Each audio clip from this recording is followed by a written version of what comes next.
Monty Williams, real quick, just because he's gone, I feel bad. Didn't his wife die? And then during the playoffs, his new wife got breast cancer. That I don't know, but I know she has cancer of some sort right now, which is tough. Like, he got the news of that during these playoffs. Oof. During the playoffs? Yeah, I thought it was just recent. Yeah, recent, like during the playoffs.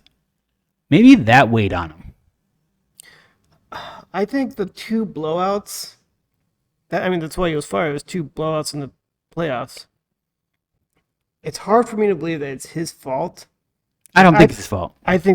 Thank you, because I think there was a player who just didn't give his all at the end. Was that player? He's the tallest African American player on that team. Does it rhyme with PA? PA? Yeah. No. So it's not DeAndre Ayton? It is Ayton. Yeah, PA, DA. Oh. Same thing. Whatever. I had me confused for a second. No, I think you're right. I think Ayton is a culprit, and he should be locked up and sent to Russia. Jeez, crap. Just I wasn't kidding. that extreme, but I've seen him give up too early, not give it all. I've seen some people make some analysis on him of his like performance on the court, like slow motion, like look at these plays. He just sits there and just watches the play happen and not do anything. Like, I get it. I see it a lot, too. He misses some easy shots all the time. He's not as aggressive as he should be for a center. Because we saw with Joker. Oh, my gosh. Joker schooled him. I guess that was demoralizing because he was playing up against the best. So, it's hard to compete against that one. But So you think he gave up on Monty? or the team. Well, it's the same thing. But maybe in his mind, he's thinking, oh, I'll make Monty look bad. Not realizing he's making the team look bad. You think he's doing it to make If Monty that's the look case, bad? but either way, if I'm on that team, I don't want to say if I'm Booker or if I'm KD or even Chris Paul, then I'm like, dude, you shouldn't be here. Well, If we're giving it our all, if you were the general manager and you're like, okay, we just gave this guy a max contract. and Do this we is really what he want to does. stick with him and maybe another head coach can do better with this guy, or do we get rid of the current head coach? Because you see the players talk to him like, hey, man, you got to give it harder. This is going on. You have to focus on this. And then you just see DeAndre Ayton just be stubborn over in the corner. I don't know if he's being stubborn or if he's just trying to absorb it or he's just overwhelmed. Are you talking about when Chris Paul tried to tell him, hey, keep your head up, and he like totally dissed? Well, that, or Devin Booker, even Kevin Durant. Yeah. Like, there's some sideline talks that you can hear with like the mics and whatnot, but Or do you blame it on his age, him still being a young player? I don't know about that. He hasn't hit his prime yet. He hasn't hit his prime. It's just maybe it was just something. Maybe it could be coaching on like, hey, you gotta unlock some potential with this guy. If you see something, you have to really hone in and correct it because he keeps making the same mistakes, or he's just not hustling as he should be. It's so hard. What do you do with a max contract guy like that? Trade him. Yeah, who wants to pick it up though? There's plenty of players. I guess there's plenty of teams that would pick that up, right? There's a lot of teams that think he's valuable. Right. This young big man like that. Mm-hmm. But I don't know, man. I'd rather have a big man that can't score and just will try to stop. You need someone that's going to stop the Joker. If not, you're not going to win anything. And he got bounced. Mm-hmm. He got bounced. So you know he's not the answer to the Joker. Mm-hmm. Doesn't matter how many points he scores, he's not the answer. So you got to figure that out. You also have to figure out Chris Paul. You have to figure out, too, Jay Crowder. Some of the Suns players want him back. And Jay Crowder says he wouldn't mind coming back because it was all about him and Monty didn't get along. Was that true? That's what I hear. Yeah, I have to hear about that, too. Okay, here's the question. Would you want Jay Crowder back? For not playing a season, I think I have a sour taste in my mouth for that. I didn't know you can do that as a player. Just be like, I'm not going to play a season, and I'll still have a good reputation in the NBA. I didn't know that was a thing. And then you finally get traded and starts playing for another team. I didn't know that you could just do that, and then other teams would be okay with it. Then you start playing with another team. Like, did you really want that attitude in the locker room? Well, for the Suns players to be okay with it and saying, hey, come back. And he's like, oh, yeah, I would come back. And those players wanting him back, that speaks volumes. That means whatever it was justified.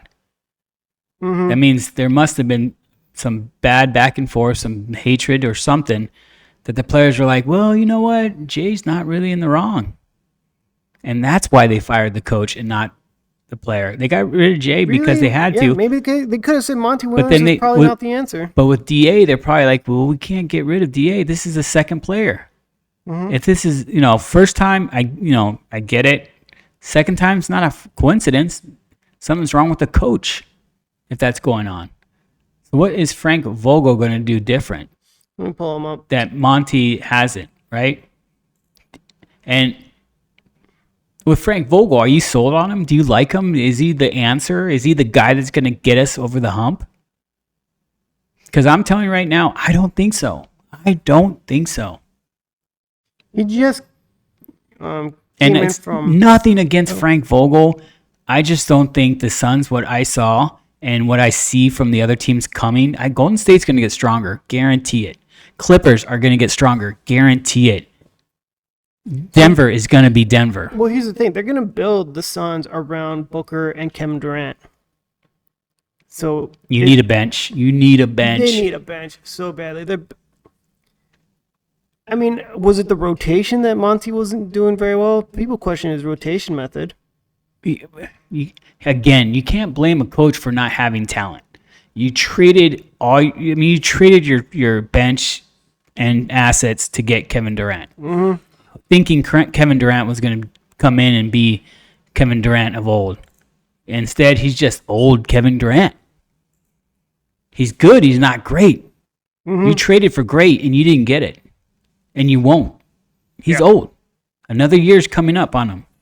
And for Chris Paul. Yeah, and they're just good. They're good.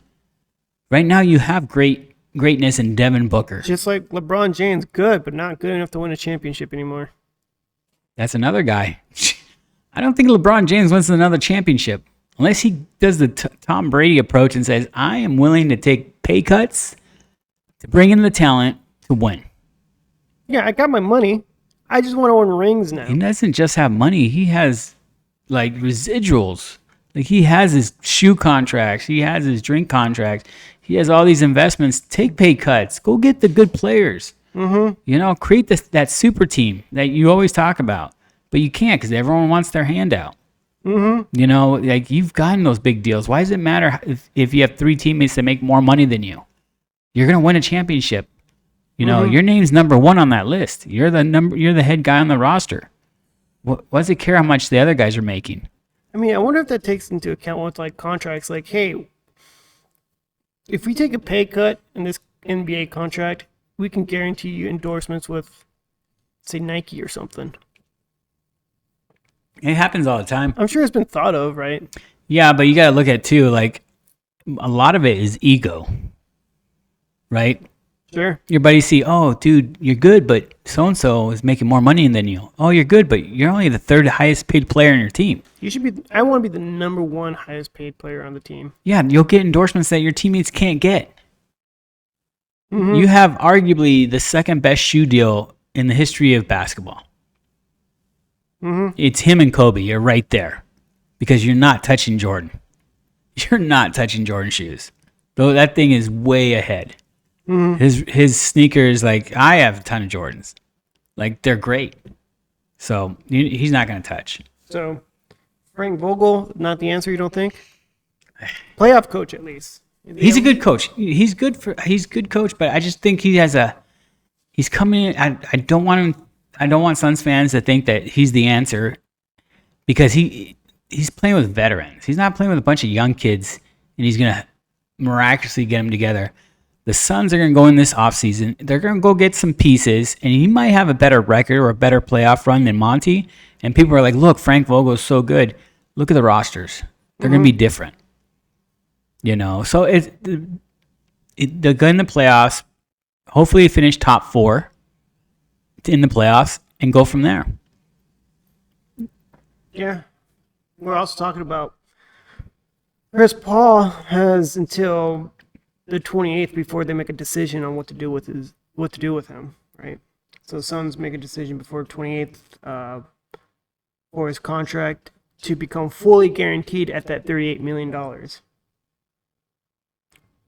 If Otherwise, they just waive him or try to trade him or something. Because that's a lot of money. Like, is Chris Paul really worth that money?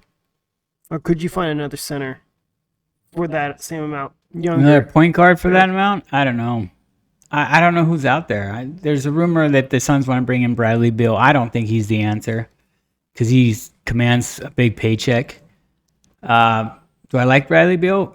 He's good. I'm not in love with him. Is he going to help out the team? I don't know. But for Chris Paul, I mean, he's just not there when it counts. And it's not his fault. His body's just breaking down.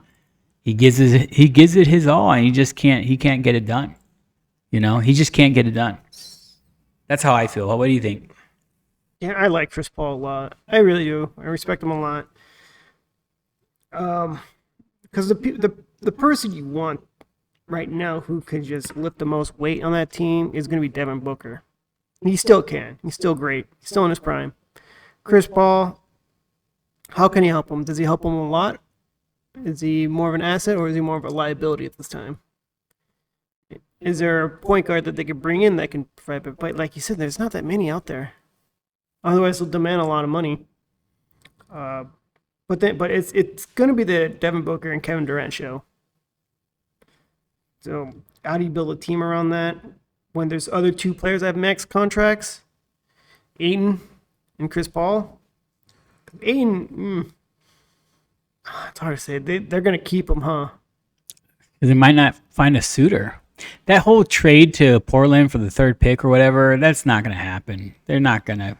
There's so many good players. There's a handful of players in the draft. I think 3 really good players that can change your team. That's why I was like, yeah, all 4. Yeah, trade Ayton for the third pick overall in a heartbeat and get that Scoot kid that we talked about. Mm-hmm. That kid's legit. There's your point guard of the future right there. Him and Devin for the next decade, dangerous. But who's that tall French guy? He is a game changer.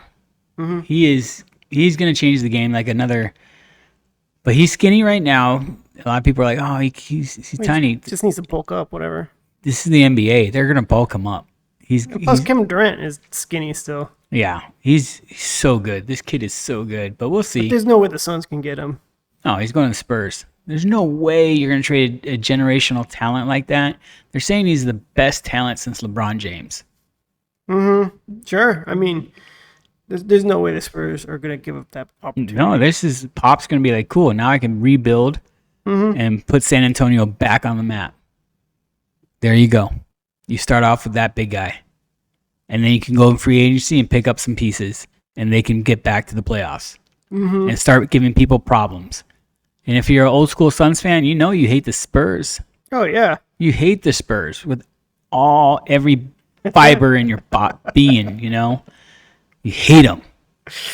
They tackled, Robert Horry tackled Steve Nash? Is that right? Yeah. Someone will tell me. Someone in the comments. Someone always corrects me, so yeah, someone will tell me. Which is fine. Trolls always come in hard. I love it though. I give them, I say, hey, thank you. Mm-hmm. And sometimes they give me the finger back, and I'm like, oh, that's a cool looking finger. Mm-hmm. But no, I think it's interesting, and we'll see where that goes. But thanks for watching our clip. If you want to see more clips like this, and you like our views, like the show, click here for some more clips. If you want to hear the whole podcast, watch the whole podcast, click here for the whole podcast. Remember, like, subscribe, hit the notification bell, and we'll get back to you. Thank you, and have a great day.